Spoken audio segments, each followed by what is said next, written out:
మీకు అప్పటి నుంచి పరిచయం కాబట్టి ఎలా ఉండేవారు అంటే బాలకృష్ణ గారు ముక్కోపి అని అలాంటి కొంత ఉంటుంటుంది. మొన్న అసెంబ్లీలో కూడా ఏదో మాట్లాడింది చాలా వివాదాస్పదంగా మారింది అది. కాలేజీలో చాలా జోవియల్ ఉండేవాడు. ఉమ్, సో కాలేజీలో ఉన్నప్పుడు అక్బర్ సలీం అన్నర్కల్ మూవీ కూడా వచ్చింది. ఉమ్, సో మూవీకి వెళ్ళినప్పుడు ఎన్టీ రామారావు గారు అక్కడ చూడడం జరిగింది. ప్రీమియర్ షో కాలేజ్ స్టూడెంట్స్ కొరకు, కలిసి, కాలేజ్ ఫ్రెండ్స్ కొరకు చేసినండి.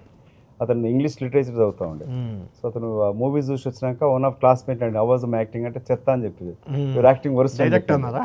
సో డైరెక్ట్ అతను ముఖం పైన చెప్పిండు. ఆ, so it's like very jovial friend. And అతను కొన్నేళ్ల క్రితం న్యూయార్క్ వచ్చినప్పుడు ఉమ్, నేను 10 ఏళ్ళు అతను కలవలేదు కూడా. నేను ఢిల్లీ లా చేస్తాను పోయిన తర్వాత ఇదంతా కూడా అక్కడ ఎయిర్పోర్ట్ దిగంగానే అయితే రిసీవ్ చేసుకుని మహేష్ రాణి మిత్రుడు పోతే, ఉమ్, అరే నా ఫ్రెండ్ ఉండాలి ఇక్కడ న్యూయార్క్లో లా చేసి చేశారు. ప్రాక్టీస్ చేస్తారంటే ఎవరు మధు అని అడిగినాను. ఉమ్, అవునని చెప్తే నాకు వెంటనే మాట్లాడితే నేను రాత్రి 11:30కి వెళ్ళి అతన్ని కలిసి రాత్రంతా వాళ్ళతోటి మిమ్మల్ని ఎప్పుడు టీడీపీలో ఆహ్వానించలేదా మరి ఆయన?